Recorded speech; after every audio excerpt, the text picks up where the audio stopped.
the public comments. So let's hear from the public. Is there anybody out there?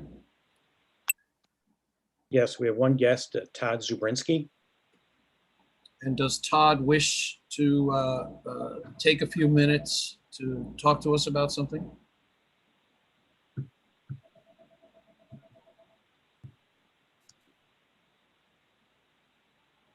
Todd, you want to unmute? The public comments. So let's hear from the public.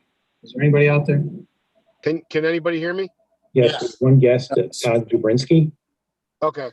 And does So Todd yes, wish to take a few minutes to talk? yes, please. Am I on mute or can you guys hear me? We can hear you, Todd. Go ahead. Okay. Yeah, so I own Connecticut Surgical at 14 Main Street, and I just had a small issue. I was just wondering, I know in a couple other parts of town, the parking authority has allowed a couple 15-minute spots in some lots, and my clientele is compromised pretty much of senior citizens, and they come in for 5 to 10 minutes at the most, and all I hear is, why do I have to pay to park? And if we just had 1 or 2 15-minute spots, it would make it a lot easier for the seniors at the 14 Main Street lot.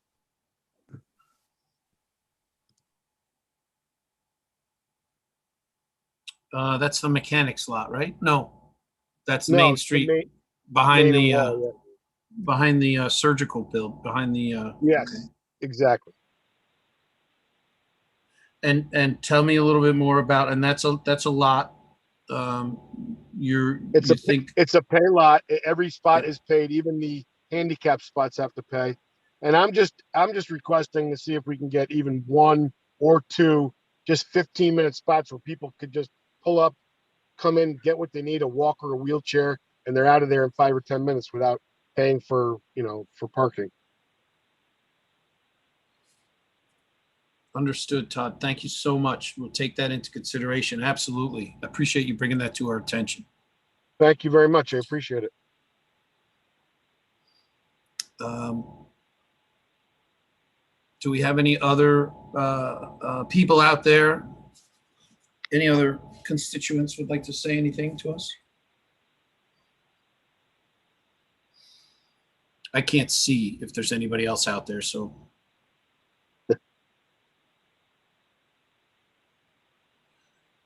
I'm going to take that silence as a no. I don't think there's anybody else out there. So let's continue on with our meeting, shall we?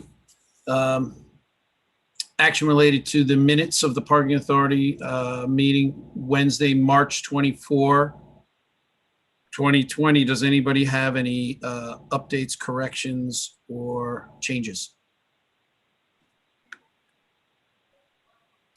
I had one change that I could not find again.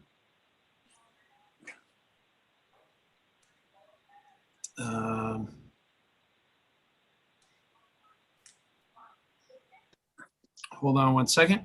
Should be here. Oh no, it's actually in this week's agenda that has a typo in it, not last month's. So last month's, I'm good. All right, so let's make a motion to accept as written the minutes from the March meeting. Move approval. Judd is going to approve that. Eric's going to second it.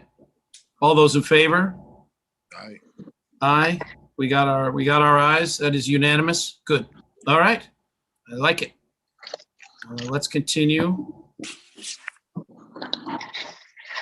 I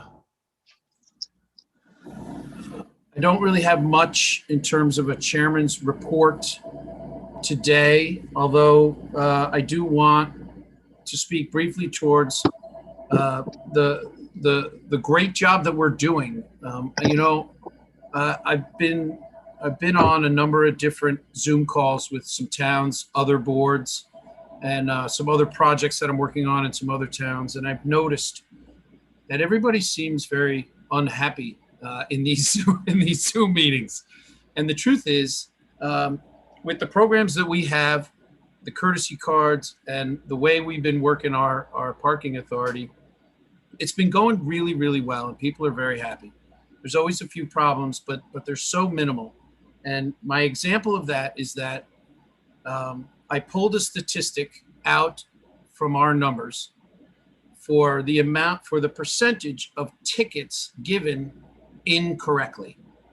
So everybody, you get a ticket and then you bring it in and fight it, or you pay it, or it's always specifically for a reason, overtime or whatever the reason is. Very, very rarely is a ticket given that is incorrect, and that percentage is 0.015. It's a fabulous, fabulous percentage, and it's a number we should keep in the back of our minds, because there are tickets given in our industry and in our city, and we are responsible for giving out violations when rules are broken. But the fact that we are giving basically almost zero incorrect tickets is phenomenal, and we need to be proud of that. I keep beating that drum of our restaurants and our business owners speaking positively about the parking authority, because it will help their business. When a restaurant owner speaks negatively about a parking incident or a ticket, it only hurts that business. It only hurts himself. He's only hurting himself. And so I want to continue on the record here to say, the more we speak positive about how well things are going, the better things are going to go. So get that message out there when you're talking to your people, or when you hear somebody talking negatively about the parking authority, or at all. The truth is, the numbers don't lie, and we're doing a phenomenal job. We really are. So that's what I got for the report. Now, let's go straight into financial and operating. I guess there he is, Stock. A view from your office. Nice background, buddy. I wish, right? Yes. And thanks for that update on the number too, that percentage. Let me share my screen here. Yep. And I am going to share the ops report that I just updated, because there was one piece of information that wasn't on there, and that was related to Judd's report. He wanted a column for averages, so I'm going to share that one instead. Okay. So that way we can go through that. Yeah. So maybe before I get into the ops report, I can give you maybe a quick update, if you don't mind, on items from the last meeting. Please. So there were, so I'm starting to try to get to the action items and report on those from the previous meeting, so you know where we are. So, and the first one was actually inserting the column of averages in Judd's report. So that's done, and you'll see that as we go through. The vegetable garden was something that came up last month, where we haven't completed that. We're still working on a plan so we can review with staff and then present. And then the last item was some quotes on painting at Haviland, and I'll let Rocky fill you in, but we've got one quote, and I think he's waiting on. Right, Rock? Yes, we have. We've gotten one quote from one vendor, and we're waiting. We did a walkthrough of the Haviland deck, and so we got 3 vendors that walked through the garage, the deck, and one has submitted the pricing, and we're waiting on 2 vendors. Okay, thanks, Rocky. And then an update on some of the initiatives that we've been working on, and some of the ongoing ones. So the real-time communications with the handhelds, that is working. It's confirmed and working. Now we just need to have the $5 discount for same-day payment programmed. So that should be, I'm not sure the timeline on that, but I think that's going to be pretty quick, right, Rocky? That should take another 2 or 3 weeks, and we should have some numbers for how many people use that online payment. Stathis, does that mean somebody gets a ticket and they can then pull up something on their phone and pay the ticket? That's the idea. So the next initiative was the QR code initiative that we were going to put on the front of the ticket so they could scan and pay, and that would link to that discount as well. So that program has already started too. Right after the last board meeting, Rocky had initiated that with our vendor. They said 6 to 8 weeks of programming. So we're hoping in the next couple weeks that it should be done. So hopefully at the next board meeting, we'll have a report on that.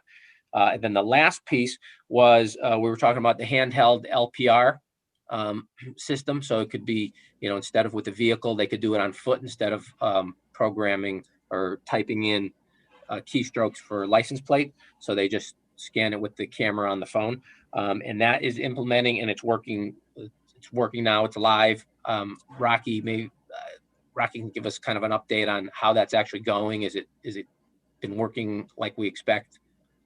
Yes, that has been live the past 3 weeks, and we've tested it, and it's reading plates. And instead of enforcement officers actually typing the license plate of a vehicle, they're actually scanning it, and a picture pops up and shows them what the plate number is. They'll confirm. So we'll have that has actually improved the quality of the violation tickets that we issue as Captain Mike, as you mentioned earlier. So that's another improvement that we've done on issuance of tickets. Thanks, Rocky. So now I'll move on to the financial and operating report. So Wait a second. Did Yeah. that, so that's a big deal. I love that. So that was Jim, right? Jim, did you bring that to the table? The real time thing? Where the hell is Jim? you mean the real-time communication? Yeah. He's muted. Yeah, it was always a capability that we didn't have on, and Yeah. now it's on.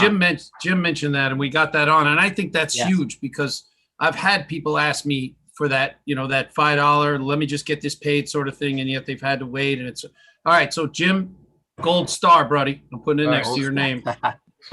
Sorry, I was also muted, so I didn't realize it. Yeah. That's okay. We still like you muted.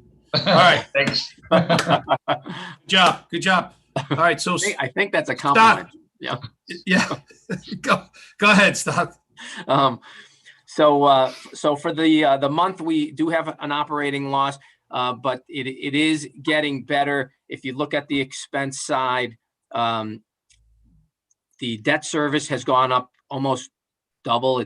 That was significant. So that was a big contributing factor to the operating loss.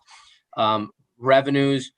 I'll jump back up to revenues for a Wait, second. all I see is the operations report. Yeah. Front page, rather. Yeah, you got it. Okay, so the revenue is almost 40% under budget. But we are, improving. We're seeing more activity compared to year to date.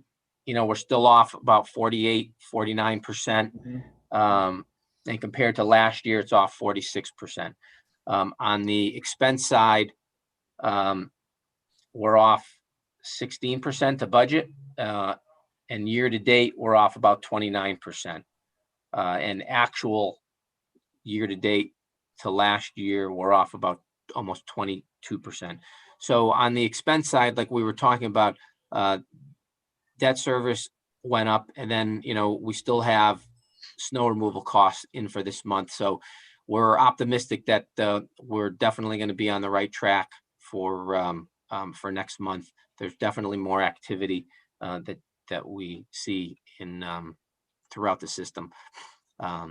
Excellent. So you can see the uptick in March that we had. Demands are down 43%. And we assumed we would be at like 50% of pre-COVID. So we're kind of right on there. Do you want me to go through each one of these, or should I assume that people have looked at it, or permits? No, you we know. can assume everybody's looked at it. They're very good at that. But I just want you to touch on, anomalies, things like that. And then Yep. towards the end there's always a few things I want to see. Go ahead. Okay, yep, permit revenue still been, pretty stable. Maritime, we're seeing, a comeback with the aquarium, and people just getting out, in March, there were some breaks too. So, Their new iMac is open now too, running full steam, right? is it, Yes. yeah, when yes. did they open? They open, I think, Last month. end of February or mid-February. They opened up. That's correct. Like right the first week of March, they were open. March, right? Okay. And Webster, we're seeing an uptick again. And this is somewhat related to the train station as well. Do we have new numbers on the commuter? So, oh, yeah, you know what? Actually, I'll have to pull that out after. Okay. Yeah, we did get some reports from DOT that they sent, and I didn't have them out and ready, so I'm sorry. So Chairman, we're looking at 21% is the latest number that's coming from DOT for riderships returning, so.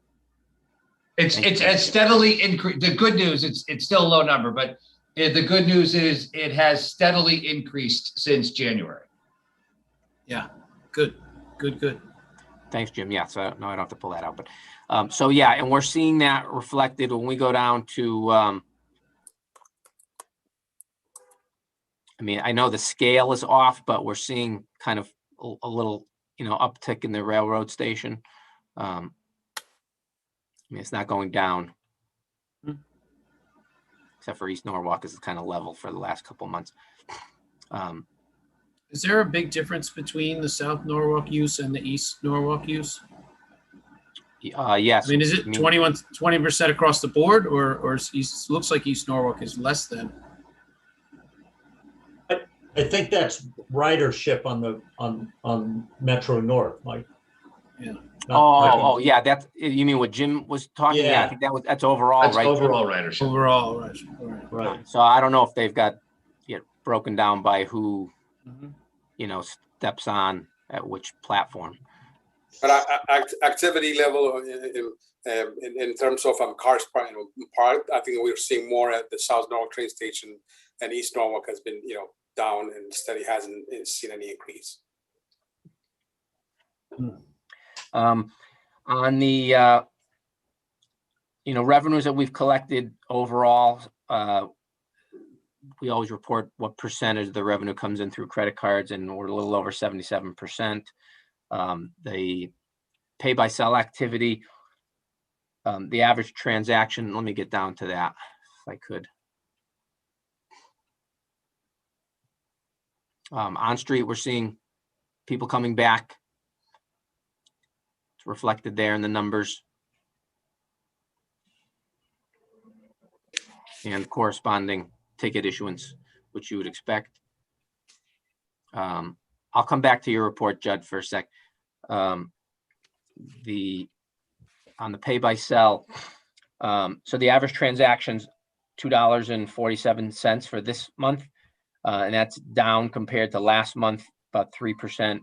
The number of transactions year to date are down about 33% compared to last year. Revenues off about 54%. But the percent of system activity, the transactions as a percent of system activity is about 17% overall. And revenue represents about 8%. We do have some penetration rates too. And so we're seeing overall penetration of about 35%. And that comes really an average of, depending on the location, we have a high of, East Norwalk, where everything, 100% of the transactions are through pay by cell, down to the Main Street lot, which is our lowest, which is at 18%. Haviland is at 47%, which is, I'm noting that only because that's of all the forms of payment, credit card, cash, text to park, pay by cell, that is the highest percentage of transaction options that are being used. So that's nice to see. It's hilarious. All right, great. Enforcement, let's see. Issuance year to date compared to last year's off over 7%. Revenue is up a little bit from collections. And I'll get back to Judd's report now. So the report that's in your packet is does not have these averages, and Judd had asked for that. So I can resend this out to Maritza so she can post it. So Interesting. Okay. Our number for March is the highest in years, right? 3.66. right. So that means you're giving out a lot of tickets in comparison to Parker's. Right. There's been in terms of percentage of demands of transactions, yes, this has been the highest percent at 3.66. I mean, which is not surprising, just because everybody's been parking and our enforcement has been a little more relaxed. And so I think, people just aren't as compliant. So in past months, you mean enforcement was more relaxed? Last month, yeah. Uh-huh. So we should see this in typical fashion. It should, spike, and then it should level back off again as compliance increases.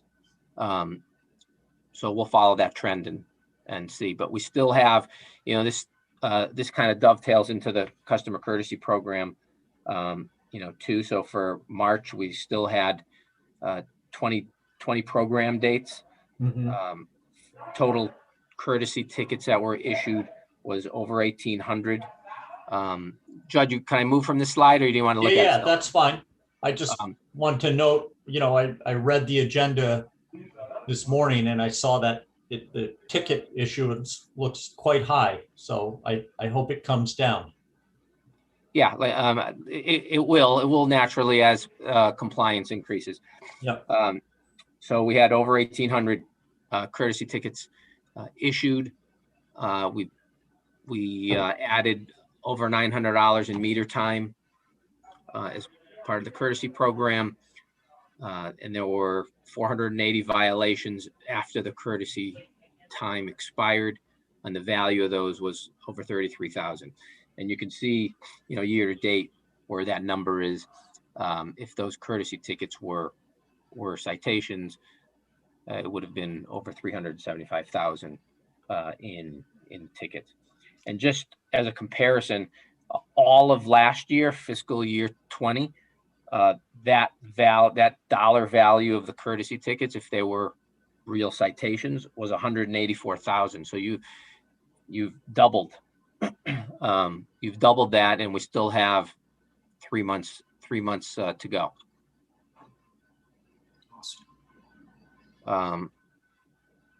We talked about pay by. Stathi, do me a favor and just show me the library lot quickly.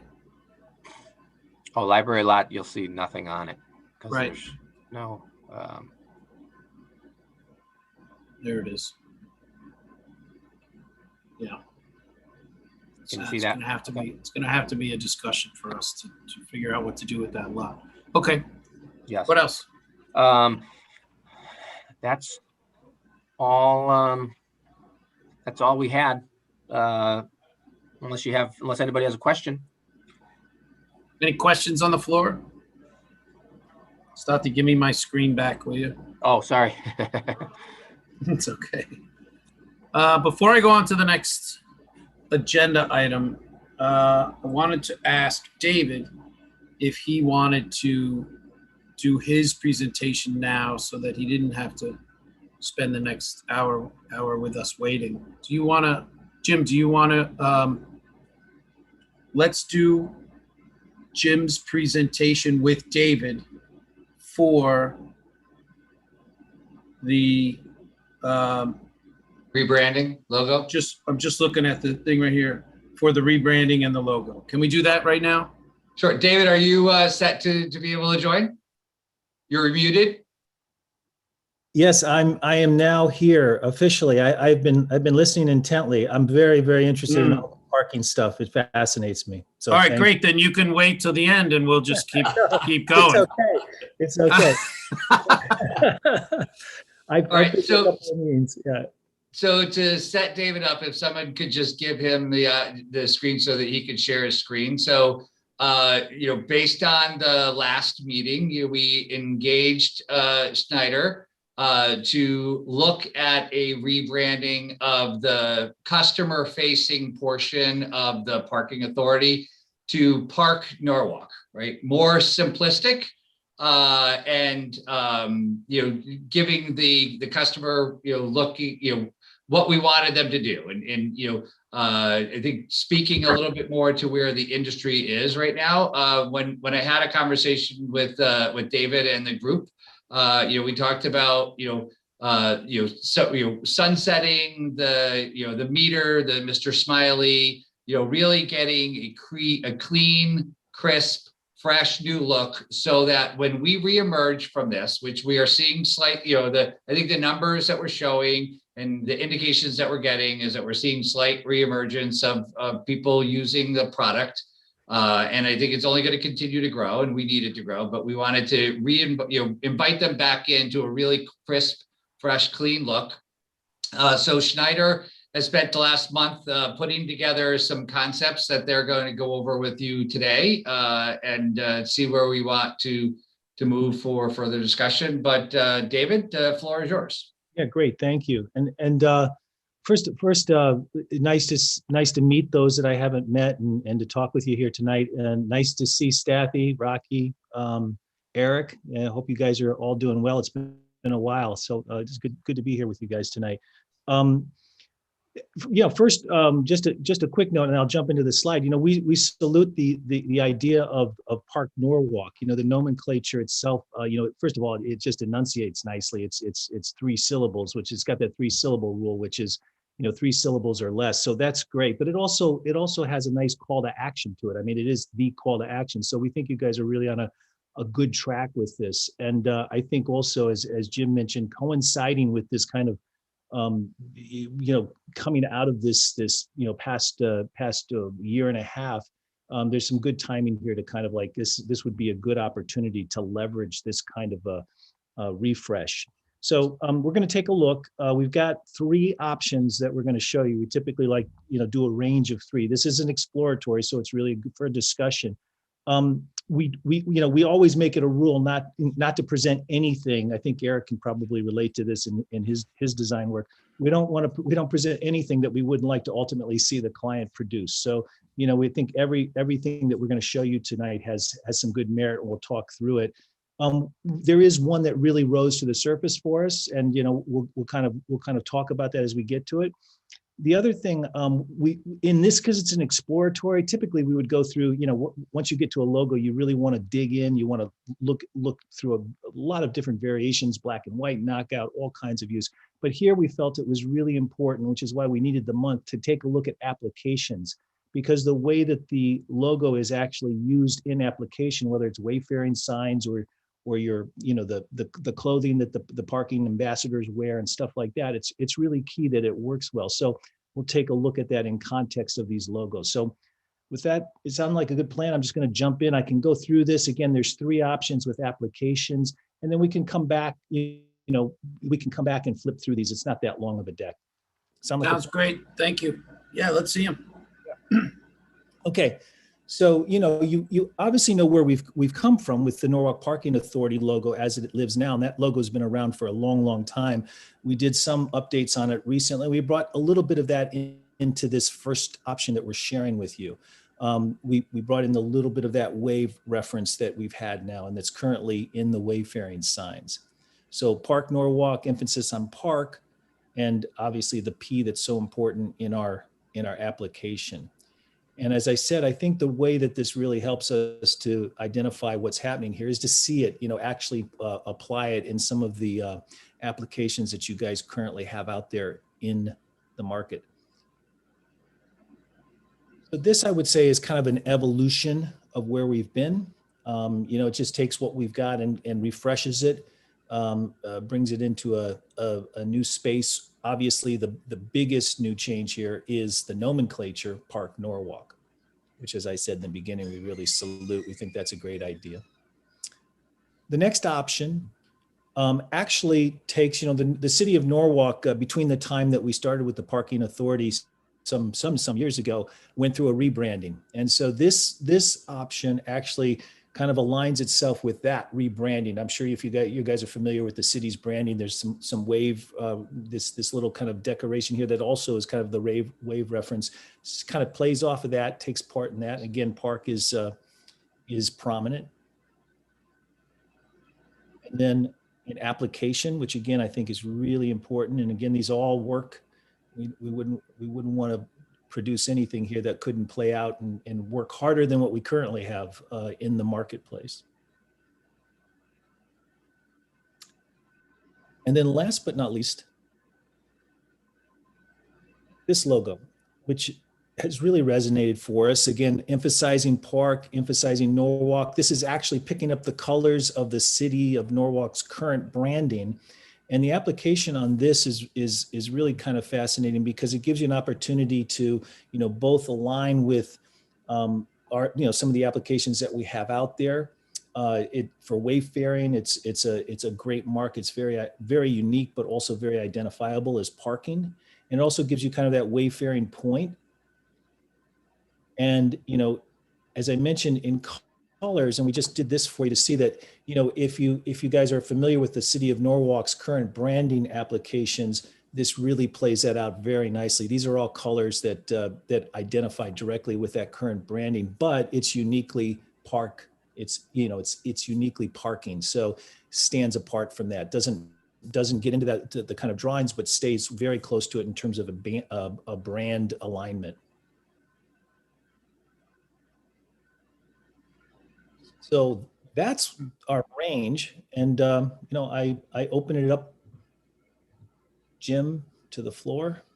Great, I love it. I mean, I think it's really cool. For me, it would probably be the middle one. That middle one. The thing that gets me about the middle one is the wave and the word park. My mind immediately goes to the parks in Norwalk, like Cove and all the parks. Like, it doesn't really scream park to me.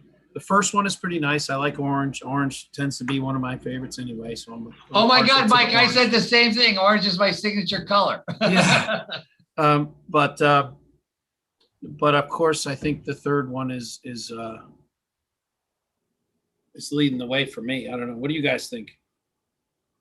But David, on the third one, and maybe Jim, you could help with this too. Do you envision being able to use just the thought bubble thing alone to identify parking assets, or like would it? Because could we use that independent of the words? Yeah, absolutely. If you look over on the right-hand side, that upper right-hand corner, I hope you can see it. I hope yes. Yeah, that's exactly right, Eric. We wanted to make sure that P could stand alone as a mark. And so, that's how it works in the wayfaring sign there. The other thing which you can't really see in that signage that's down there that we mocked up in the parking lot is that we could really see this as if you can imagine a map of Norwalk, right? And everywhere that there's a parking lot, you simply see this P pointing to that dot. This is almost like one of those like Google, you're here kind of marks. And so it's that's what that map is. That's supposed to be a map that you can't really see because we're pulled so far back, but that's the idea. Absolutely. So that's a good point. If you like right now, if you look at Google Maps, I don't know where the parking symbol comes from that's on the maps when you just pull it up, but can this go so far as being, this is a separate question, but can parking assets in Norwalk be represented by a symbol like this on Google? What Google does, Google will do. What we do, we can do. Okay. All right, so no. You know, I think, Mike, I do wrestle a little bit, and maybe it's just because it's new, with Park Norwalk, just, you know, just trying to make things as clear as possible. And it might take people a little bit of thought to realize that Park Norwalk means automobiles. And again, it could be just because this is, you know, just new. But I like it also. I like that it's not on the nose, and, you know, I like the third one because it does give you, it gives you far more flexibility in how to use it all. Yeah. And the colors are good. Yeah, I think the city of Norwalk would be very happy to see this. It does work very well, and with that palette. David, could you just jump back to the other screen for a second? Yeah, That one. We're there. So one of the things that I just wanted to talk to the group is, you know, where we spent a lot of the conversation was really creating, you know, a unique identifier that could stand out on its own. So the P just being in there, and I really love what they able to come with, the, you know, kind of like a unique little bubble that's there, right? There's, you know, little symbolism when you're looking at the P is actually pointing to Norwalk. So I think we reinforce a little bit of our own brand, but we are also looked at, what do you do with this beyond just the P and beyond just the name that's there? And, you know, so they did a really great job of mocking up what could be a shirt used by the parking officials, right? And loved this shirt because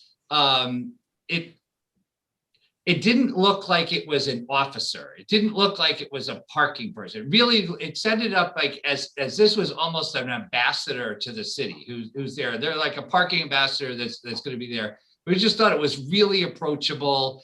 You know, there was a cleanness of it that you know that sent a message like this was new. And then if you can go to the other sign, we have the 3-in-1.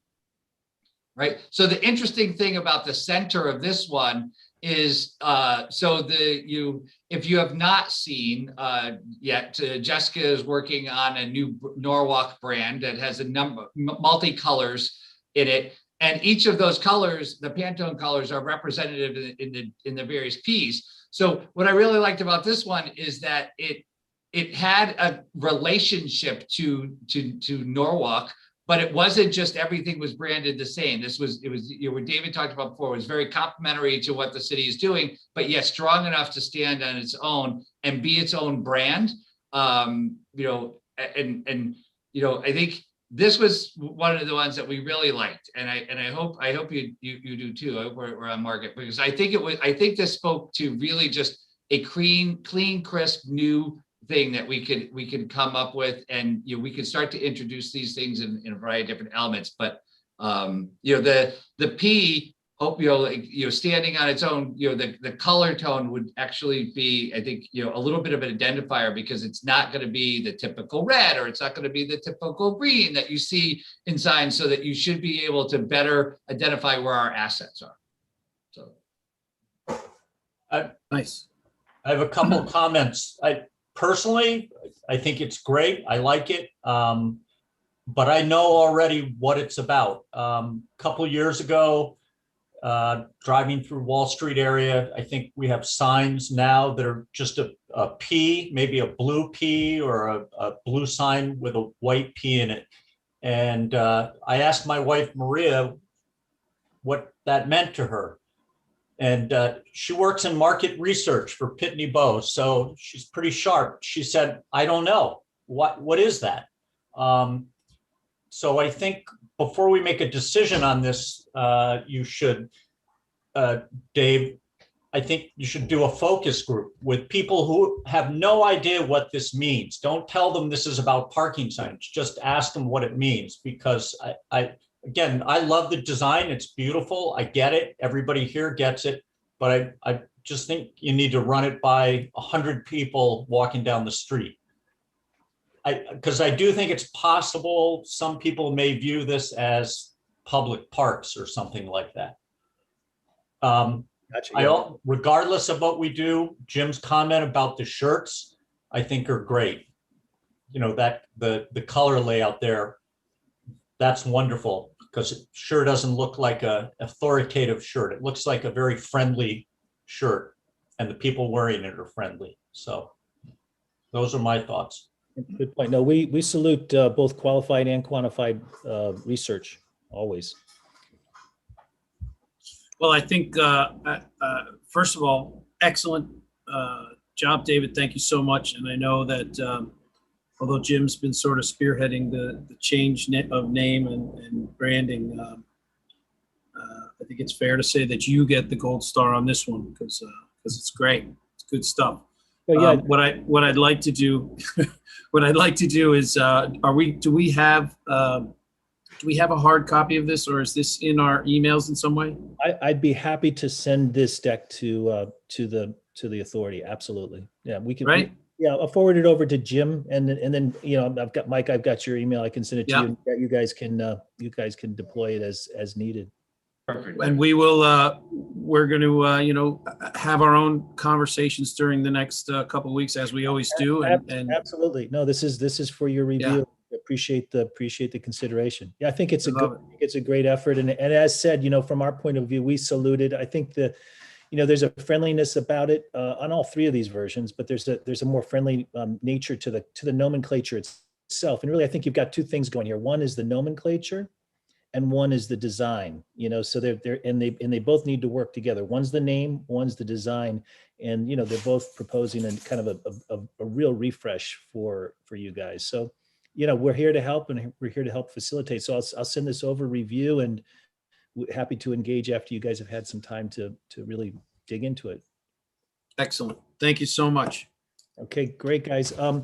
I've got some parking tickets now. I'm gonna head out. I wish you guys the best. Great to see some of you. Great to meet the guys I haven't met, and great to see the folks that I haven't seen in so long. You guys stay safe, be well out there. And Jim, I'll talk to you as we go along here. All right, David, wonderful job again. Thanks very much. Thanks, David. Thank you, Dave. Thank you, David. Wow, that's cool. I think that's very exciting. And I think that, just putting a check mark next to that one. I also think that, along with our idea of what we've been working on with the parking authority moving forward, the rebranding is very timely for us. I think it's a great time for us to be doing something like this. So do me a favor, guys, when you see it in your email, print it out, put it on the refrigerator, walk by it 10 or 12 times. Let's make a few calls and see where we stand with it and how we feel with it, and then get our feedback back to Jim, okay? Excellent. Back up on topic. Engineering and project report. Is Vanessa there? Are you there, Vanessa? We're going to give her a second. I am here. Oh, she's there. Yay. It's just that my mouse sometimes do not work. I'll turn on my video and I'm ready. I don't like hearing that from our engineer. So Mouse trouble. the only thing that I have to report is that yesterday we had the bid opening for the TMP 2021-2. That is the caulking for the South Norwalk train station. We received 4 bidders.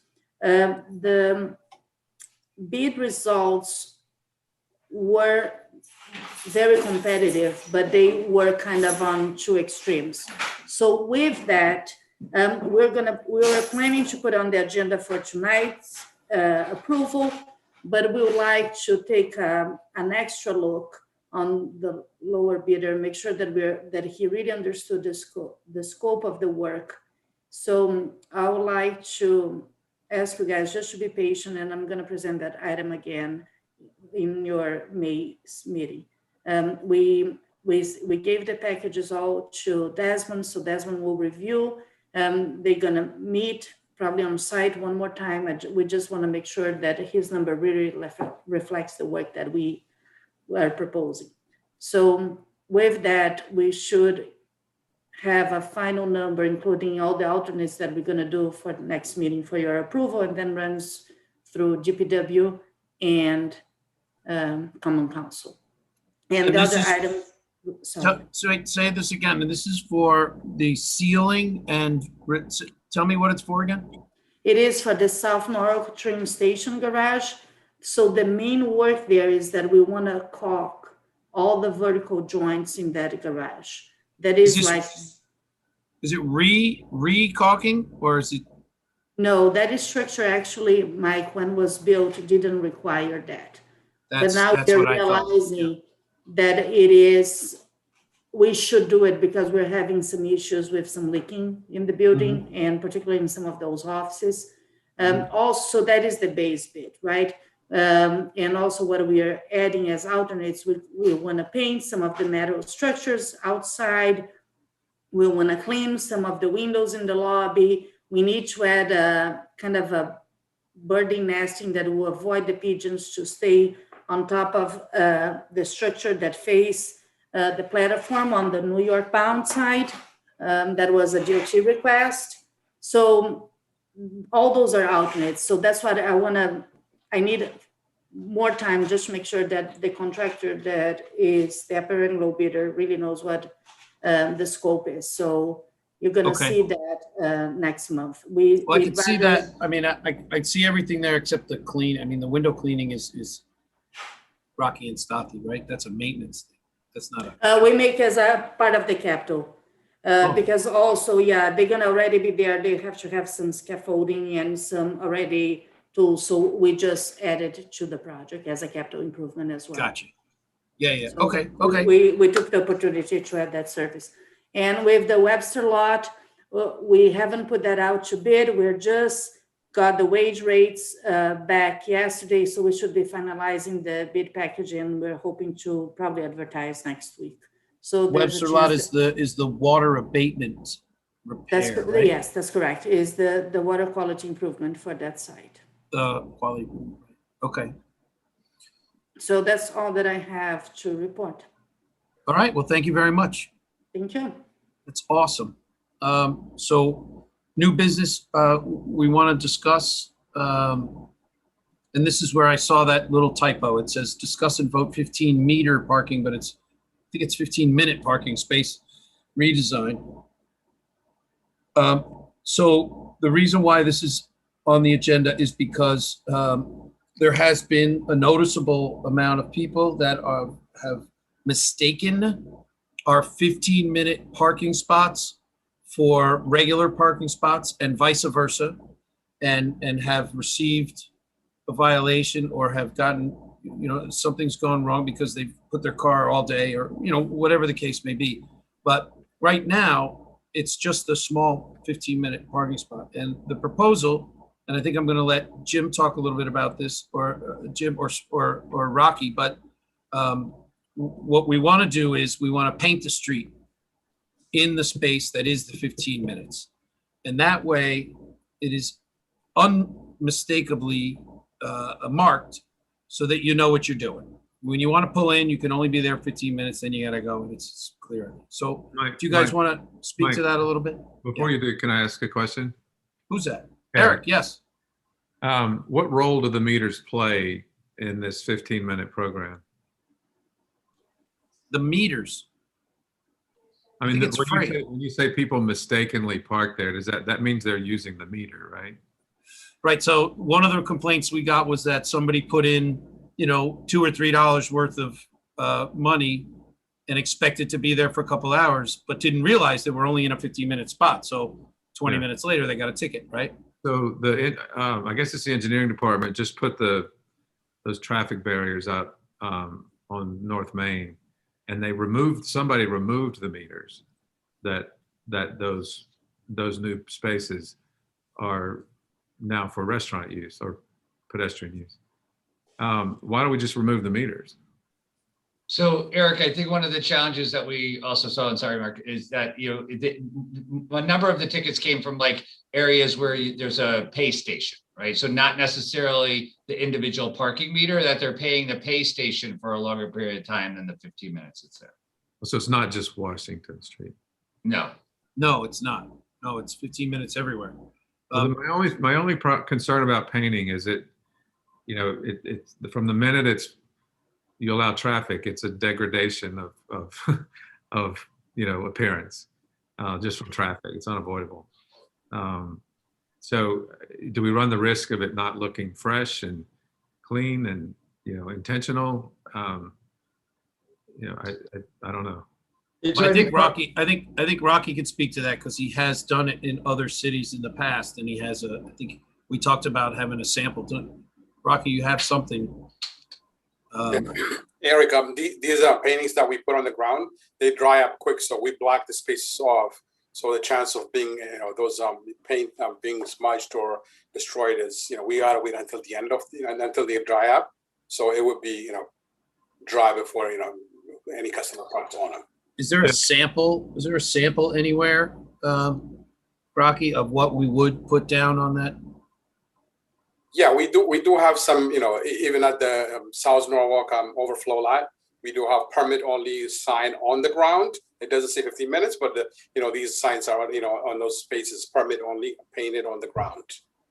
That is, Have you ever done actual 15-minute meters and maybe the meter heads themselves are painted green or blue or something? And in a place like Wall Street, where we have pay stations at the 15-minute spots, would we consider putting actual old style meters just in those spots? So it's very obvious that that's a 15-minute spot or a 30-minute spot or whatever we decide. No, I don't have any experience on that. I'm Jim's thought, unless you have some experience.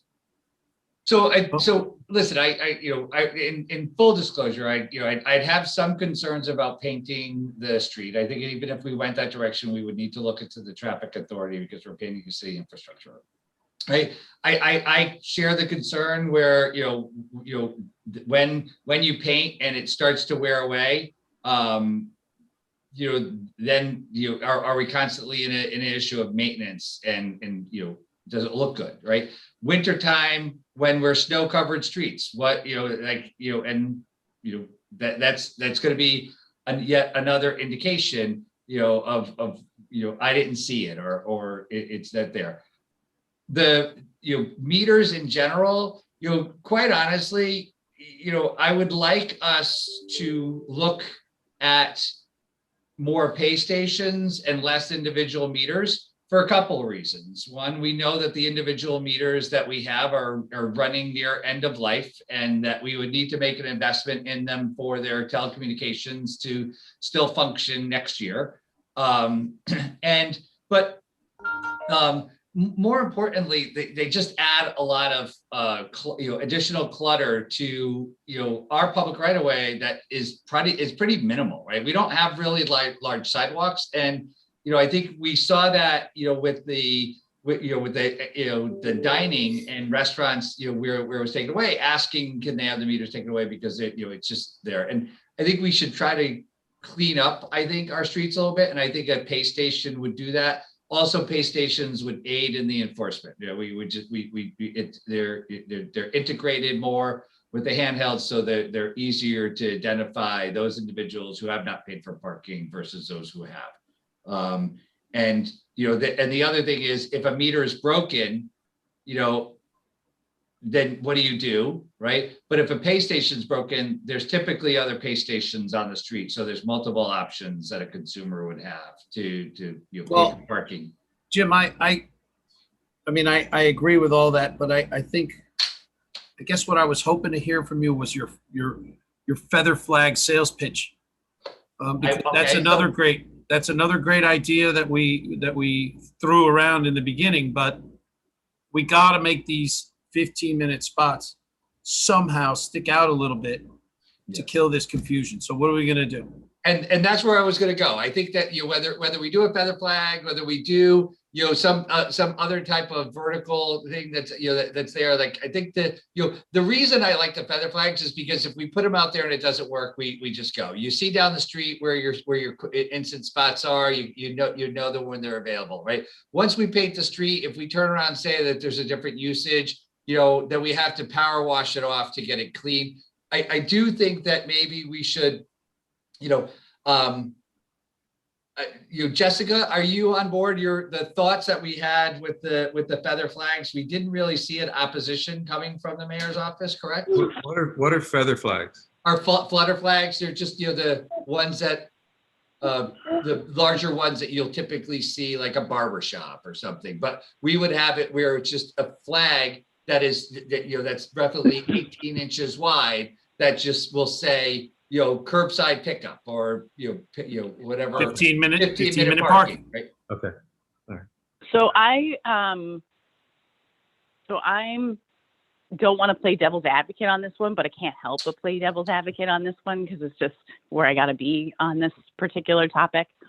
But we've just spent a lot of time going around the urban core removing flutter flags because they've been sort of overtaking particular corners and they've been associated to certain businesses, and we've gotten a ton of complaints on them. So I hear what Jim is saying on the paint when it comes to maintenance, and also if it snows, you can't see it and all that kind of stuff, right? I get that part.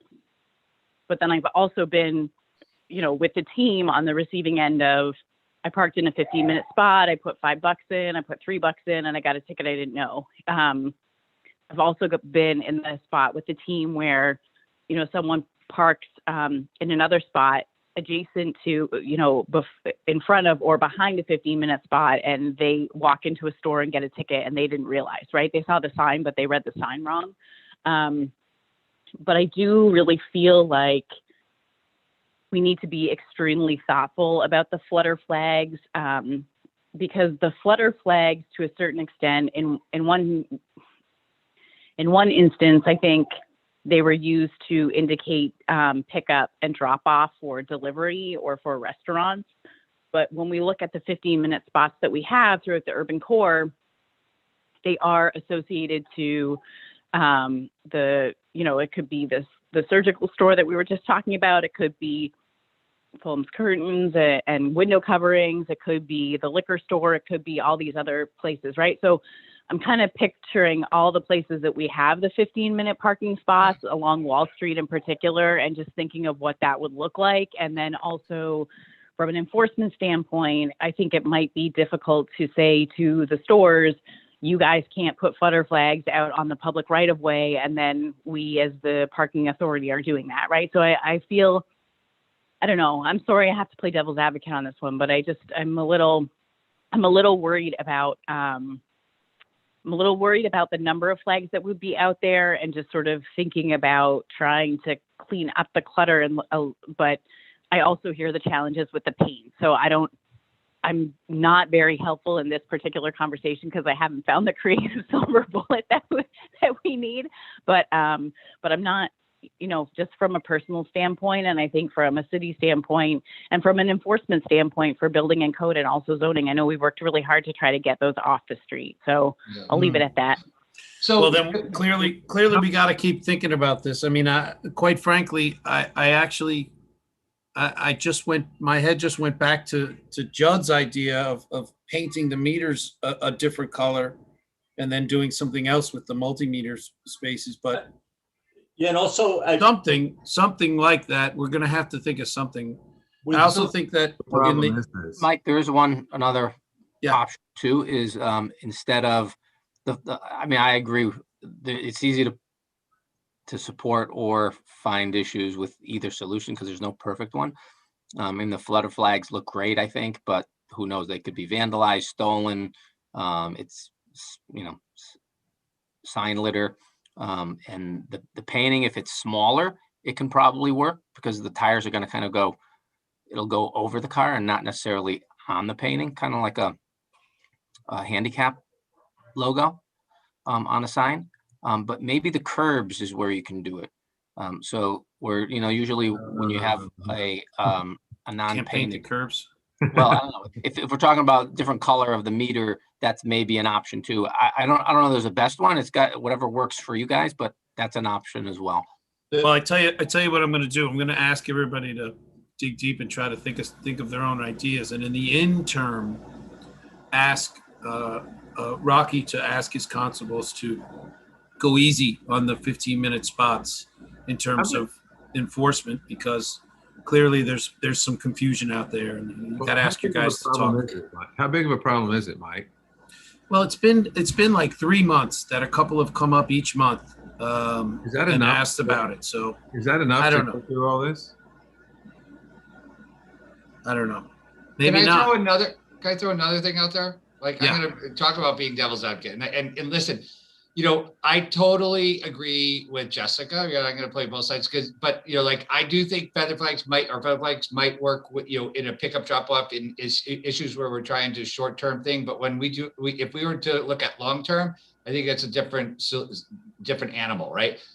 So I would then challenge, our 15-minute spots, the thing that we should be doing, right? Should they just not be available parking spaces, right? Yeah, I mean, I would say that. I mean, I think I'd rather step back from it. And now that we're a year and whatever months into this situation, think of it that way. Is that still the right and best thing to do? You mean eliminate them? Yeah. Because I find, especially on Washington Street, that those 15-minute spaces really don't mean anything because people still, for some reason, they choose to stop at those two crosswalks, which is the narrowest part of the street, to get out and go pick up their food. But I gotta say, like in Wall Street with the pay stations, I go to Bank of America over there.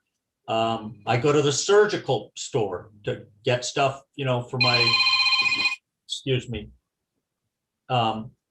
Anyway, I don't want to walk up the street to a pay station. I hate walking up and I'll risk getting a ticket. So if there, and this is my thing, if there was a 15-minute spot that I could pull into and drop a quarter in the meter, maybe I'm just too much of an analog guy still. I don't use the parking app on my phone. My wife does. So usually we drive her car. So, but, when we started the 15-minute parking thing, I didn't think it was a good idea, but I see the value in it now, especially, for some of these smaller businesses. I don't know if you remember the liquor store on Wall Street when we first started charging. I mean, people who go to a liquor store, they're not going to go in there for 30 minutes. So, but, and I guess I wouldn't be opposed to removing the 15-minute spots if there were meter heads, because then every spot is a 15-minute spot, right?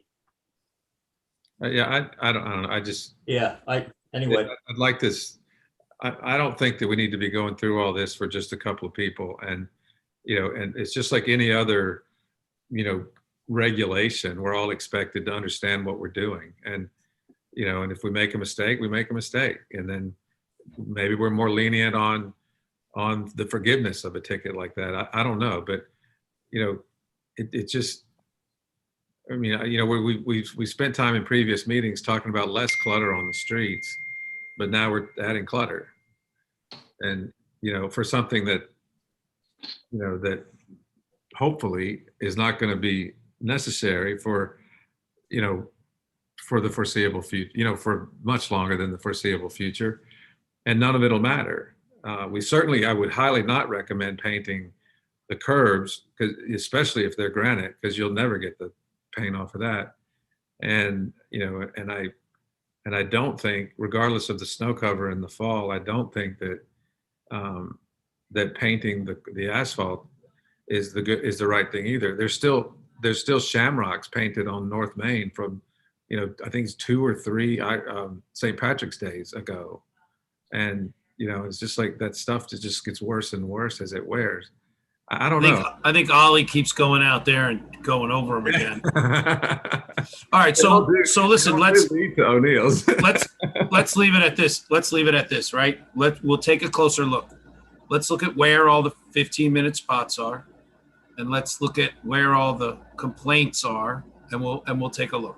Yeah, maybe there's some. Bring it up again next month, if we can find some real something to worry about. Well, we can try to pull some ticket data too, if you want. And okay. See, yeah. Like how big, please. Like to Eric's point, how big of an issue this really is. Big of an issue. Percentage of. All right. Tickets. Okay. Excellent. Jim, would you regale us with your phone charging stations report? Sure. So I did send an email to everyone just so that you had, so I thought it might have been easier to view versus on screen, but happy to pull it up if you'd like. This is just for the discussion, in potential voting on phone charging stations. So just to reiterate to everyone, when I made my first tour of the train stations with Rocky, one of the things that I noticed is that, we are absent of a place for someone to charge their cell phone, right? And, that's where that's a service that you have come to expect in most of the public facilities, right?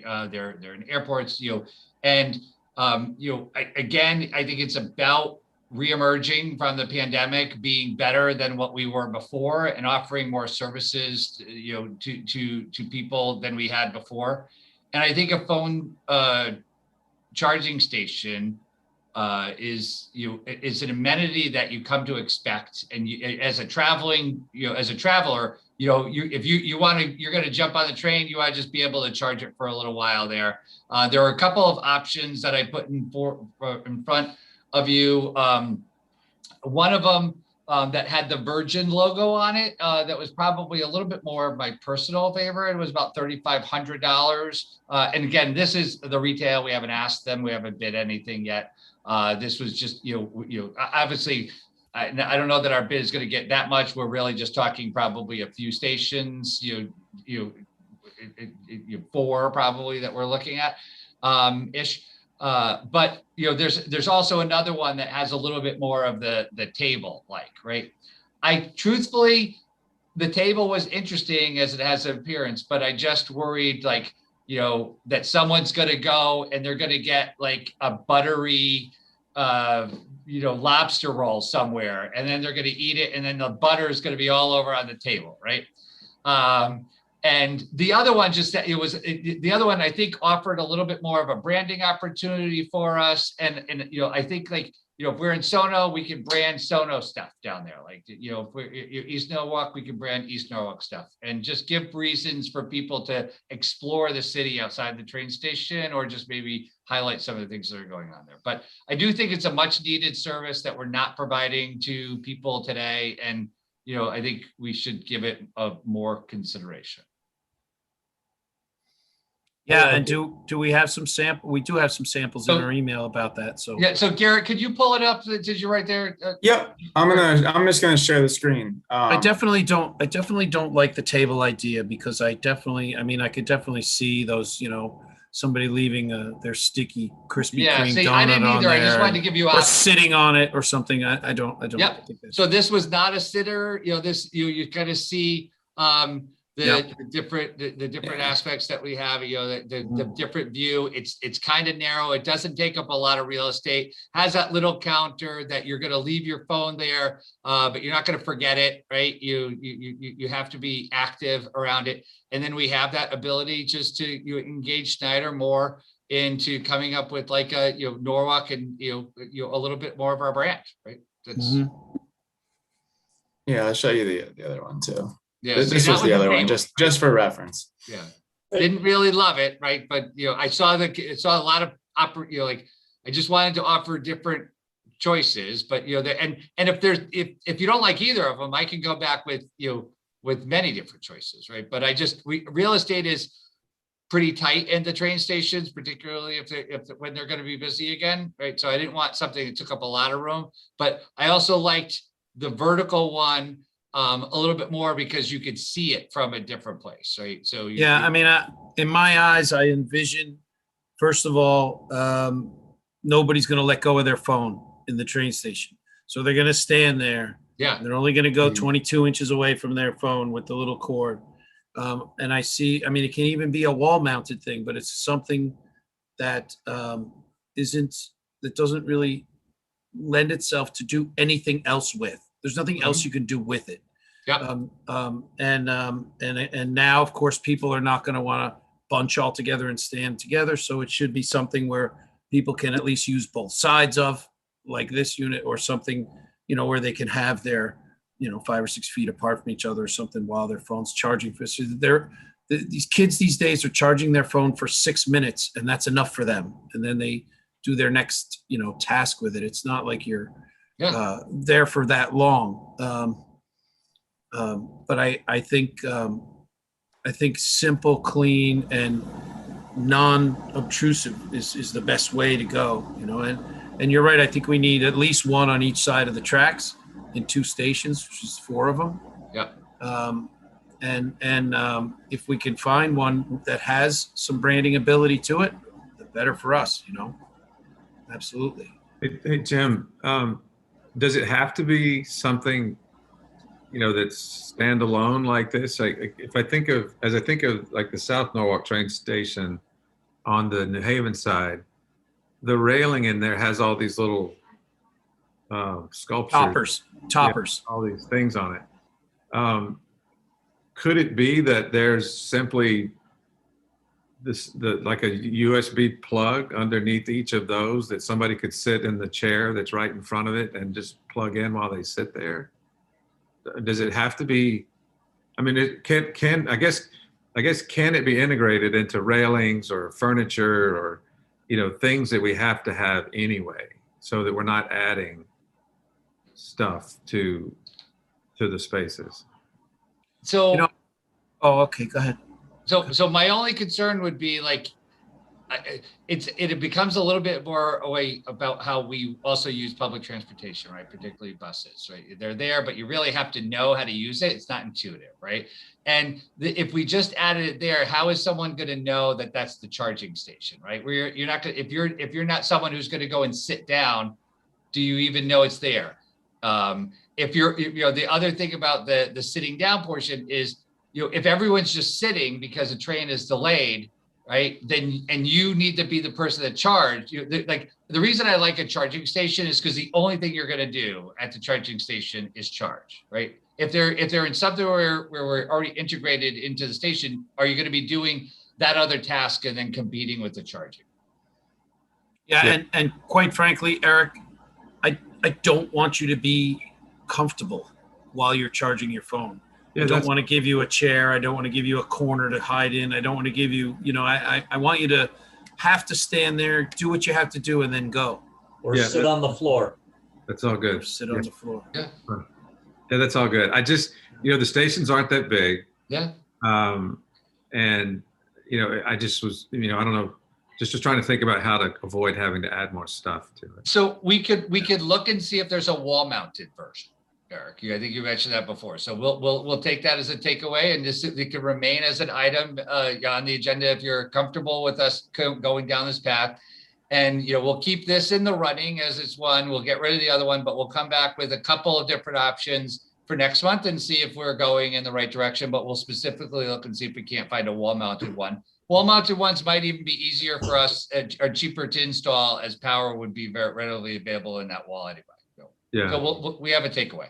I definitely think we should do it, some version of it. Yeah. It's good. I think it's a good thing to do. Okay. I agree. All right. Thank you both. Thank you all. A quick note, Rocky, there is, I know that KB and his team covered up the outlets that were in the New Haven bound side of the South Norwalk train station. But there is one they haven't covered up, and I think it's the most important one. It is in the corner underneath the firebox, the electronic firebox. And I think that needs to be covered up. It's just not safe that people, because Eric and Eric, this is part of the reason, the impetus that brought this whole thing was that, the other day there was somebody there blow drying their hair. Oh, wow.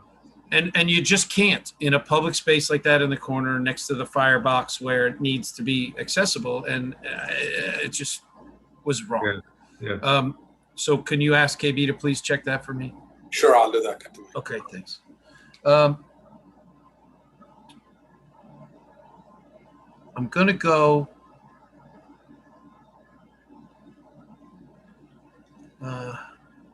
I don't know if this is a discussion or not. It's on the agenda from last month, but we were talking about the parking rates for Liberty Square, Wall Street, and Washington areas. The impetus of this for me was to try to get Washington down to $1, but not lose our shirt, and bring Wall Street and Liberty Square from 50 cents to $1, because when we implemented both of those from zero, it was under an experimental plan and a what's the word I'm looking for? A starting plan. For instance, we told everybody, all right, we're going to start real low. We're just going to get everybody used to doing it. We're not going to give out tickets yet. We went through the whole process. And now a year, almost 2 years later, for these places, we're at a place where we have to decide what those rates should be, whether or not they should be commensurate with the rest of the city, or if we should leave them alone. And so I guess it is a topic. There you go. Open that topic up to anybody that wants to give their advice. Judd, what do you think? I think you leave them exactly as they are. I think, you're talking about street parking only. You're not talking about the lots, right? No, I'm talking about the whole ball of wax. I mean, Liberty Square is a lot. Okay. I guess whatever the street rates are, what is in B, and what I've learned and read, from Donald Shoup, Jeff Speck, and including studies that we've paid for, is that the most desirable parking has to have the highest rate. And I think we've got that balance now, where the curb parking in Washington, South Norwalk is the most desirable in the city. It's higher than the surrounding lots. Wall Street is up and coming. I think we want to keep that price low right now. I think if we raise that to $1 an hour, the merchants down there would, we'd never hear the end of it. So right, okay. I think we've implemented what I understand to be best practices from all the parking experts around the country. So I'd agree, Judd. I also think that we don't have the demand there yet from Wall Street to solidify a harder rate. I think the city, is looking to make an investment in Wall Street, and I think when we do and it looks better and we start to see a change, then we should investigate it again. But I think the same goes for Liberty Square. I think that there could be a better investment that's there. Personally. And I do like the fluctuation of rates that happen to be where you see demand more. Yeah, I mean, Mike, I brought this up many times over the years, but like North Water Street, north of the aquarium, I would think that those rates should be dropped to $1 an hour or 50 cents an hour, because they're very underutilized. I thought when the mall opened, maybe people would park there because it's cheaper than the mall, but I'm not seeing that. So, that's one adjustment. If I were the king, I would make, but it's also okay the way it is. But yeah, drive by, you and I live down here, and I come home that way at night and there's no one parked there. I haven't seen anybody even during the day, Judd. Okay. Yeah, it's quiet. So to me, we should drop that down, drop it to $1, see if it starts getting some usage. I'd always rather park on the street than in a garage every time. So maybe I'll park there and walk home. Okay. We park there and walk home. That's Yeah, but it's cheap parking. All right. Anybody else? Tom, you actually work down there. You feel Yeah, feel there is no demand right now. I would No. leave it alone for the time being. okay. Good. All right. Jim, once again, looking for another gold star. You have a snow emergency signage presentation for us? You want to share your Sure. screen? So Eric, Garrett Wildtalk, could you throw up the visual for, so this is, again, to talk about where we were before, when I was driving around in in my early days, like 6 weeks later is so much later. but you know, one of the things that really troubled me is that our snow emergency signs, you know, viewed from the street is so predominant where you just see a red no parking, right? And then it's, you know, for snow emergency. But again, that snow emergency is probably called a couple of times a year if we're lucky, right? And you know, so for 360, you know, 2 days out of the year, everyone just sees this really no parking and a negative message, right? So I was just wondering if it is not better suited where we do a versatile sign that's just it can either be blank. We could throw it up for no parking for snow emergencies and just, you know, and have it illuminate at the time. If there is, you know, an event going on, you know, like park here for the Oyster Festival for $42 or something, you know, that, you know, like you can do that. This sign is available in 24. So it's 24 by 24, 24 by 36, 24 by 48, 24 by 66, right?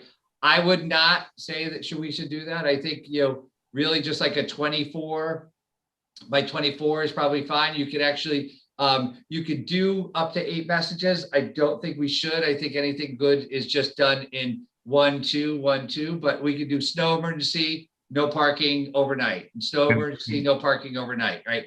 And then that would just illuminate for the time that we put it in, and other times it goes blank, right? And it's just, you know, it would be a little bit more of an expense than where we are right now, but we'd have to weigh if there's other messages that would be beneficial for the city to use out of this.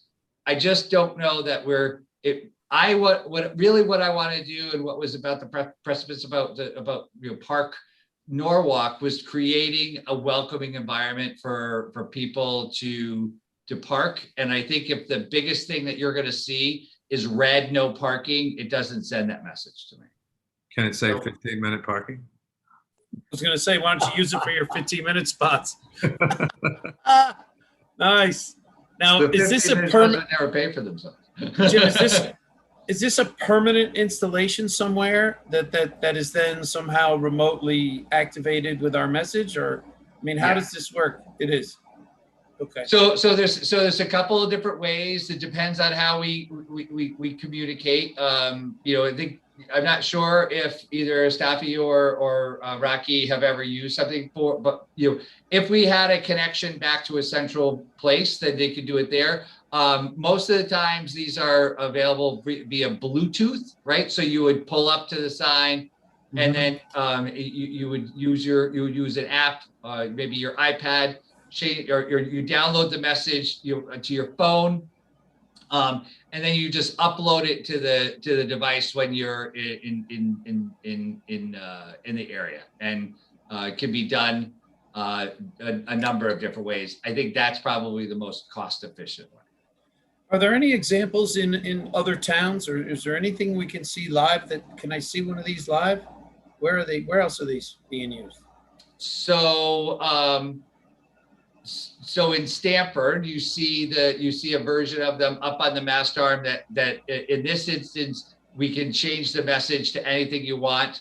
But they have them we have a blank out sign that's on predominantly most of the signals. I think we have some here too that say no turn on red when it's a red light, yield to peds when it's a yield, right?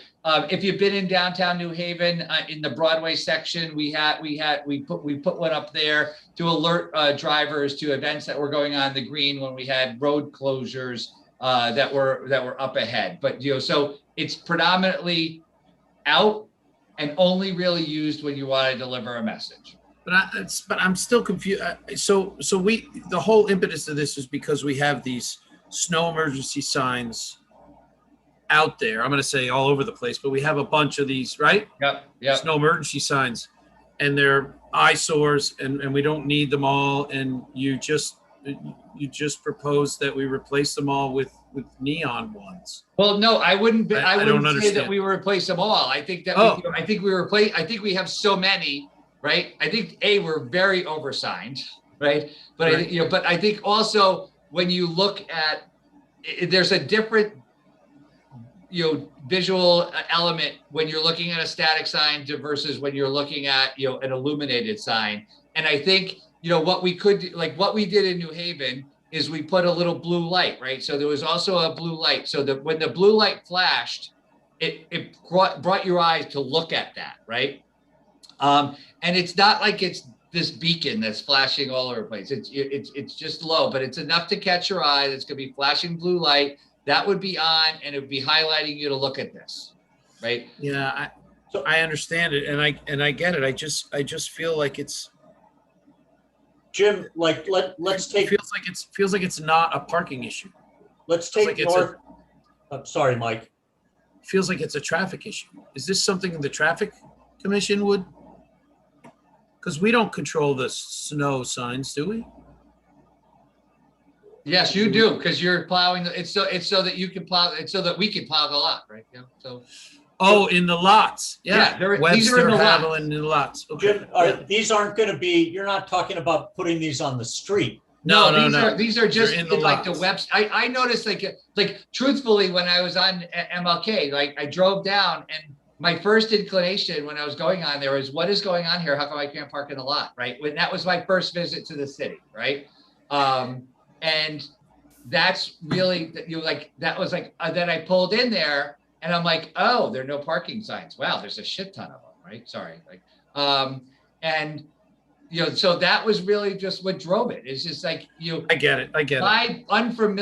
Me being unfamiliar with Norwalk and driving around, what I saw from MLK is that I couldn't park in that lot, right? And then when I drove with Rocky, it again was reiterated when we looked at the Water Street lot, that there was a ton of them, I understand. in there, and we're really putting all of those signs up to get us for a message that we are only delivering to people maybe 3 days a year. So then do me, wait a second, Judd. So do me a favor. Could you do this for me, Jim? Yep. Or Garrett, I guess, could you show us maybe the next meeting or between now and then through email, show us an image of the map, of the chart of, let's pick Webster Lot, for example, and show me where all of the all the snow emergency signs are now. Okay. And then show me where you want to put these. All right, we'll do. So that we can see, right? So we can visually see the problem and the solution. All right, perfect. And see, because I love the idea. I think it just needs to be defined a little tighter.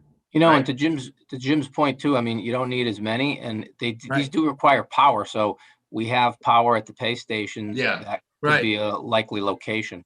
Yep. All right. So, I think that would clear up a lot of the conversation. Eric? Okay. Yeah, I was just going to say, these locations in New Haven, could you just send like a street address that we could just pull up on Google and? Sure. We'll get that, and we'll make sure that that's available for us to have as well. Yep. Yeah. Then we Awesome. could go there. Okay. I love it. Thank you very much. All right. While we're at it, yeah. I agree with Jim. There's way too many signs everywhere, and if we are only talking about the parking lots for that, that's great. But do we need one on every lamppost and every signpost along Washington Street and as well? I mean, Well, I think the whole signage topic, though, Eric, has come. What we've said to ourselves, I think, is that it's a multi-departmental thing, and that Jim and Jessica are working on, because it's not just wayfinding for parking now. The signage is, very busy and out there for everything. All right. Right. Yeah, I think it's a really good point though, Eric, because I think that's what Jim's goal is, right? I think Jim's goal in thinking about this and bringing it to you is the fact that there's a lot of signs, and it's kind of confusing for people when they want to go and park to be able to read all the signs and make sense of them, right? And so instead of putting signage on at every spot to be able to indicate what parkers should be doing, maybe we've sort of overdone that a little bit. And I think what Jim's trying to do in his goal is to dial it back and say, instead of having 25 signs spread across Webster Street lot that say, no parking, snow emergency, why not just have one very large sign that can be lit up the 3 times a year that it's required or Yeah, something? that's But then that Yeah. would eliminate the 25 signs. So I think, not to go on about it, but I think the overarching goal is to take a look and say, like, do we really need all these signs? And if we do need the signs, where do we need them and what should the wording be? And I think that, Chairman Hardin said before as well, maybe some of the language on the signs, we should be looking at that as well. And I think that's something that Jim and Garrett have been looking at as well, right? So not Good. only where are the signs located, but what do they say? Excellent. Beautiful. All right, excellent. So you're gonna send us a little bit more visual information on that. Yes, Garrett, Jim. we'll have that for your next thing and we'll get it done. Yep. All right, so I'm gonna jump around a little bit here because I'm interested in a couple of things here. Like I want to hear from Vanessa on the bollards, or an update on what's going on there. Are you still with us, Vanessa? I am here, yes. Hi. Is there an update on the bollards on Wall Street, in the Wall Street area? Mike, I don't think I was the one, at least I didn't get an impression that I was gonna get back to you on that. Oh, okay. But I can give you my 2 cents, just to remind you guys why we installed those there.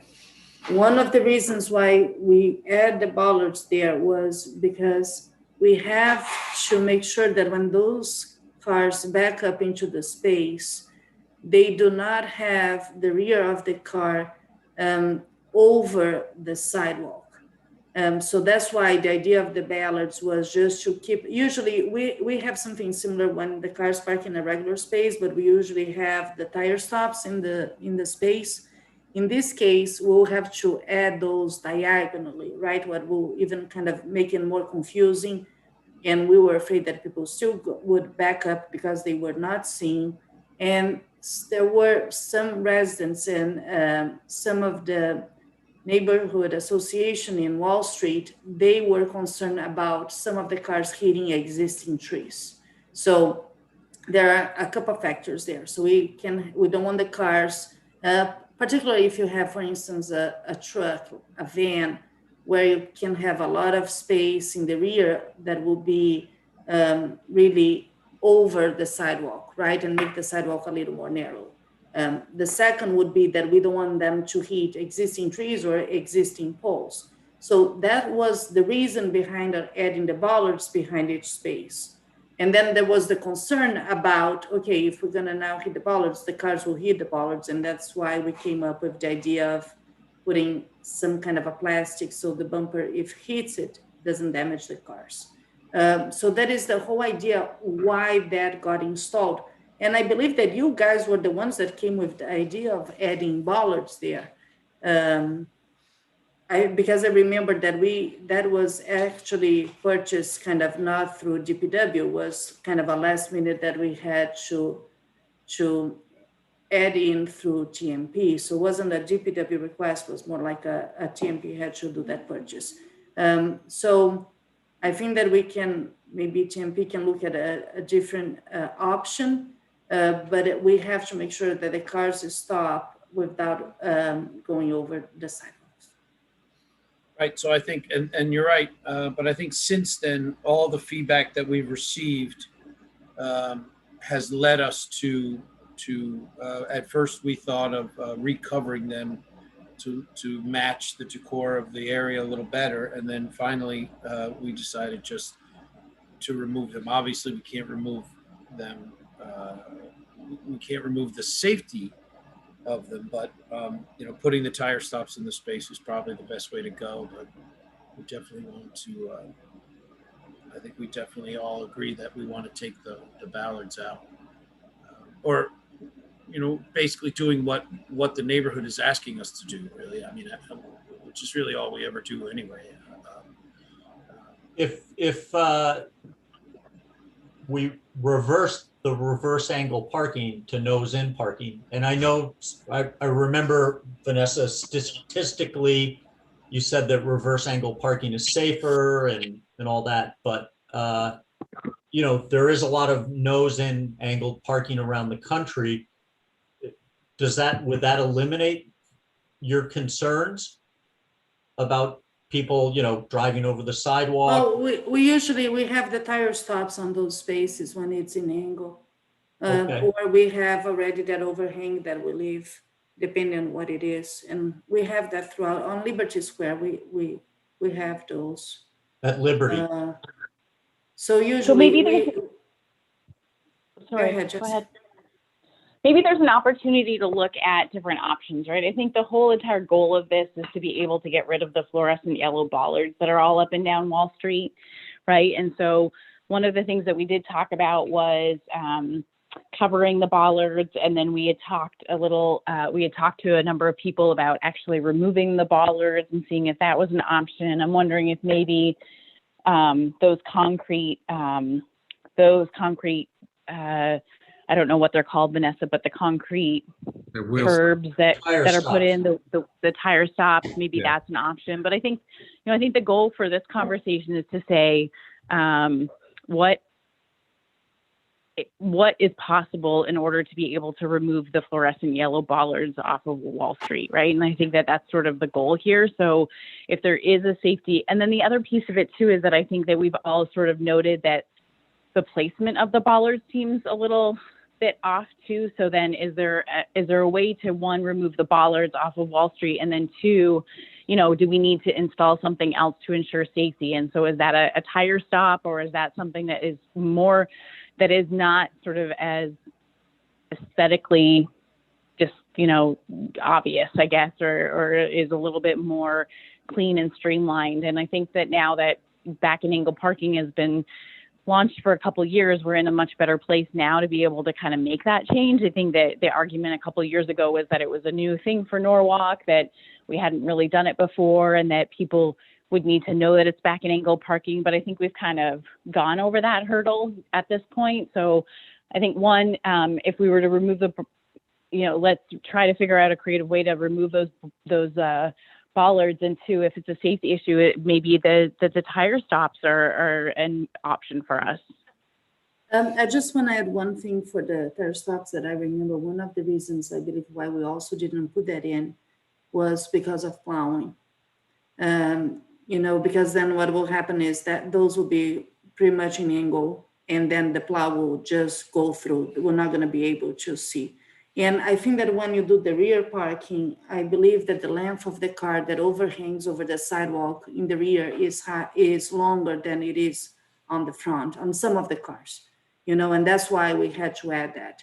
But there were some people that were very, very concerned about the trees that could get damaged. So that was, I remember that when those designs presented, there were a few comments about it. So I'm just putting the ideas there. Okay. We can definitely, between DPW and TMP, we can try to see if there are options. I don't know what the rest of the country is doing, but I believe that we can look at it and maybe come back with something else. I don't know if Jim or Garrett, they have other ideas for that. That would be great if you guys could.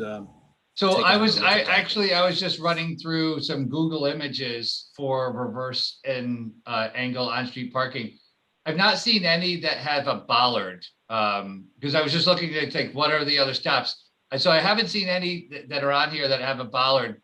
I do, while we don't do plowing, I share Vanessa's concerns on plowing. I don't know how we would plow and have, any wheel stop in the road and not break our equipment.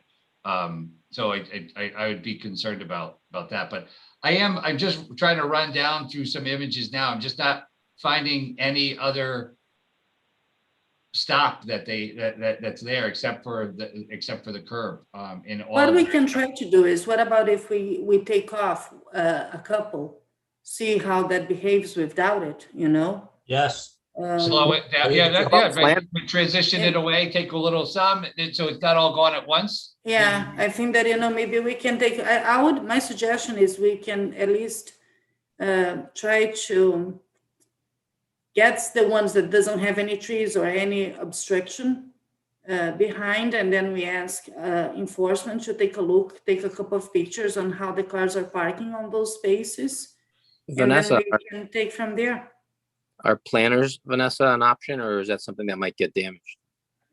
Sorry, Thaddeus, what? Planters. Are planters an Well, option? We have to put something that we don't have the liability that we damage the cars. Unfortunately, the drivers there will hit it, you know?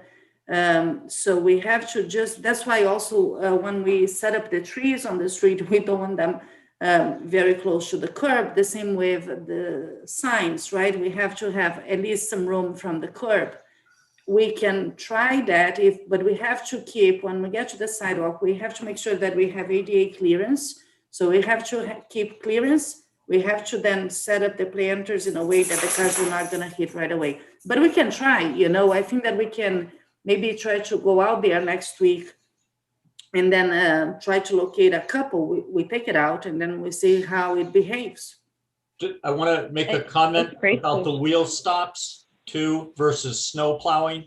You know, I understand the difficulty here, but if we're going to leave the bollards in place, so we're trading difficulty of snow plowing for something that is visually awful and ultimately economically damaging to the neighborhood because it looks so bad.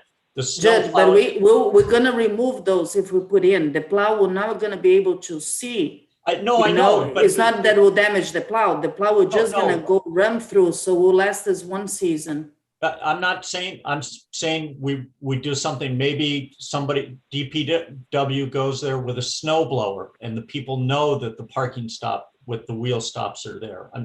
Plowing isn't the only way to clear the snow, and it's not like it's miles of wheel stops. It's a couple of blocks. I'm just saying the trade-off is it visual and economically damaging, or do we spend a little more money to make the neighborhood appealing, you know, by spending more money on snow removal? That's what I'm just looking at it that way. Well, I don't think, you know, if bollards at the rear end of these parked vehicles isn't part of a typical rear back end parking scenario, then why is Norwalk unique? And, you know, why is Norwalk one out of whatever Jim just Googled to try to find? Why is Norwalk unique to all those situations? Right on Elizabeth Street, we have reverse angled parking, and I don't believe we have bollards there. I don't know if, I mean, I don't think that's private parking, but if It is. Those are private parking. Okay. But I think what we heard from Vanessa is like, we'll take a look, you know, let's do an experiment, right? I think where we are right now, we do an experiment, we remove half of the bollards, we make sure that behavior, or not whatever bollards, we make sure behavior doesn't go crazy.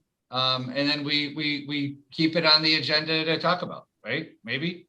Yeah. Sounds good. I mean, I just don't know why back end parking has to be different in Norwalk than anywhere else. But yeah, I would agree. So then Vanessa, could you look at that for us, and we'll also take a look around? I honestly have to go look myself. I haven't, it's been since we installed them, since I've been down to look at them, and I'm trying to picture it in my head and I can't, but. Sure. Take another look, and we'll come I back. can go We'll out come back with to Garrett and Jim. I can walk there next Yeah. week. Excellent. It should be a we'd be sunny happy to. 75-degree day, so. we Yeah, some go nice day. around. Okay, good. We can coordinate that. Yeah. Park in front of Buckley Ryan's restaurant. Although it will only be me, because somebody else will be a dad next week. Oh, nice. Also, hopefully it will be on Wednesday, the 5th, because yeah, it's my odds are. birthday. So only great people is born on the 5th, so the baby will come on the 5th. Wow. All right. All right, let's I go. don't know if my Let's wife's do. gonna appreciate the extra 24 hours of labor, but Let's do the last thing here on the list that I want to talk about really is the art exhibit and expansion. Who is going to talk about that? All right, so Jim. So in your, okay, I just want to make sure it wasn't muted. So again, in the email that I sent you are the two proposals that he made for River Street and for Sono. It has in there, so the each proposal is very similar. It's a 24 by 36 enclosed frame that'll allow him to rotate artwork in and out. The Norwalk train station already has some of these, so you'll see what it is. But there's a, I think it's an easier way for us to put it in there. I think his curating fees are the same as the Maritime Garage at $700 a show. He will handle all the show theme concepts, creating the theme graphics, social media, coordination with the artists, displaying the artwork, getting the prints made, etc. It's quite a bit of work, he says, and I agree with him. We were particularly talking about how we could engage this with student arts. Maybe it could be a variety of different things, but I think that finding a way to engage, our schools, I think it has to be a conversation that we would have with the superintendent, making sure they're on board for this. And, but he was telling me he has contacts in with the Board of Ed, as well as Norwalk Community College. And we can, like this April is Poetry Month, right? And imagine if for Poetry Month, poems written by our kindergartners all the way up to our students at Norwalk Community College are featured in the garage or in the train station. I think it could be a really cute thing. It's $700 a show, not a lot of money. It provides another level of interest in our facilities. I think that's it, right? We would buy the frames, install them, and we have them there for a variety of different purposes. So is this an Arts Commission program or Parking Authority? So I think it's the Parking Authority, really. It's just, finding a way to add some visual interest to our structures, right? Was my thought. Look, I'll be honest with you. I've always wanted to do some art with our school kids, and I've never had the bandwidth to do it. I talked to Bob, and Bob's like, "Oh yeah, you can do it." And I thought, like, from the time I was in New Haven, I really wanted to do this because I think that garages are just, they're empty and they don't have a soul, right? And I think that finding a way to make them a little interesting, I thought, hey, maybe in the Yankee Doodle garage, we get people to park, some, first graders gonna say, "Mom, my poem's written up on the stairwell," and they have to go and see it. And I don't know if anybody's gonna do it. I don't know if it'll fall flat on its face. I just thought it was kind of fun. But I'm happy to go either direction. Just wanted to put it out there. My thought is I'll throw out a lot of stuff, throw on the wall. Well, what sticks. What you guys say you're an idiot, then I'll just walk away and come back next month with something else. Well, in the train stations, it'd be awesome to combine this with the charging stations. Maybe. So that, since the charging stations are going to be in the middle of the space, then, maybe put those school kids' artwork on those. Yeah, but the charging stations are relatively small. We'd have like one on each side. So I think this is a great idea, and it's also, down at the Maritime Garage, there used to be these art exhibits, and they're still there. What's that? They're still there. The next show is going to be Bloom or Splash. But that's not, there's an opening, and that's accessible to the public. But to me, this is much more accessible to the public. It's like, it's just there. It's there, yeah. And it's, that conference room is a conference room, but it doesn't need beautification. These stairwells are bleak, empty places. And I just think it's a great idea because it's one more thing to make Norwalk look that much better. Just like removing the bollards, just like painting, the Haviland deck black, removing signage. I put it all in there. I know, you may not say this is a parking issue, but because it's in a parking garage, to me, it is. And we want people to have a great parking experience. I'm not saying it's not a parking issue. I find it very interesting. I just don't, when I see someone else's branding on it, I don't know how that settles with me. But you bring up the Maritime Garage, and this is a different topic, but there's a giant Norwalk Hospital billboard inside the Maritime Garage. I don't know when and where that came from, but I'd rather see artwork in places like that as opposed to an advertisement that's literally a billboard. Well, I think you're getting paid for that. That's why. Who's getting paid? The parking authority should be getting paid because the Hartford Healthcare approached me in Norwalk, in Stanford about it as well to pay for the advertising on the elevator doors. So, Well, to the best of my knowledge, I haven't seen any reporting of that in our finances, but anyway, that's a different matter. But I would absolutely pursue this further. You know, remote locations and remote stairwells don't make sense, but the highly trafficked ones, yeah, I think it's great. So Okay. do we, And I would say a good segue for that, my thought on that, Jim, is that I got to go stand in the stairwells.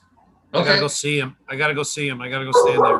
Well, we have a walk coming anyway. Mike, so. Yes. All right. Who's So the then dog? we'll bring it up again. Somebody's dog. That's all right. who's All right. dog The last thing on the agenda before number 8 is there any update at all for the adjudications and the process of appeals? Have we come anywhere? I know City Hall's not open yet, but have we done anything about getting back to the appealing process? Is there anybody out there? So the answer, Mike, is no, we do not have an update, but I will promise you a positive update for the next meeting. Okay, it doesn't, positive or negative, I just wanted an update because it is something that we have to keep on our plate and remind ourselves that we've shut it off a year ago, and at some point we have to turn it back on. So, okay. We definitely do need to turn it back on. I think one of the challenges is that the appeals are going on for the assessment that went on. So our legal department is processing those, which is it's not an excuse by any means, and it's actually not a reason to limit or delay the processing of appeals for the parking authority. So we'll work with folks at City Hall to be able to make that happen. And I think from our standpoint, we really need to get moving on that. And the legal department has not in any way, shape, or form said that they are too busy to help us do that exercise. So let me connect with Staffy and Jim after the meeting, and we will have an update for you next month. But it is definitely something we've talked about for the last couple months, and we need to get it back up in order. We need to be able to clear those appeals out. Excellent. Thank you. Thank you very much. All right, Tom, it is your agenda. wait, I got. Judd. Yes, two things. One, I got a call from a retailer on Wall Street, and he loves the 15-minute parking. He asked, but he said the enforcement of them is very hit or miss. He said 1 week it's almost non-existent, and the next week it's very heavy. And he just asked if LAS could be a little more consistent with their enforcement of the parking, of the 15-minute parking spaces. He said they're very helpful to his business. Where is this? On Wall Street. Okay. So. Rocky's listening. Yeah.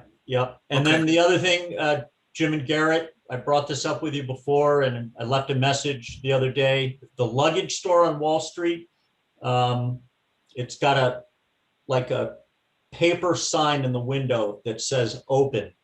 And to me, that's a sign of a business that's struggling. And there's no parking right in front of that spot. It's when we met down there, Jim and Garrett, it was one of those places. And I just want to keep pitching for a 15-minute or a full-time parking spot in front of the coffee shop and the luggage store, because they both would benefit from it. And it's only paint. So, but take a look, you'll see that guy's got a sign there that is not a good sign to me. Yeah. So that's it. Have at it, Tom. Okay, I move we adjourn. Do I have a second? Eric seconds that. All those in favor? Ladies and gentlemen, it was an exciting, fun meeting. Thank you so much for your time and energy on this. And we'll see you in a little while. Pleasure is all. Thank you.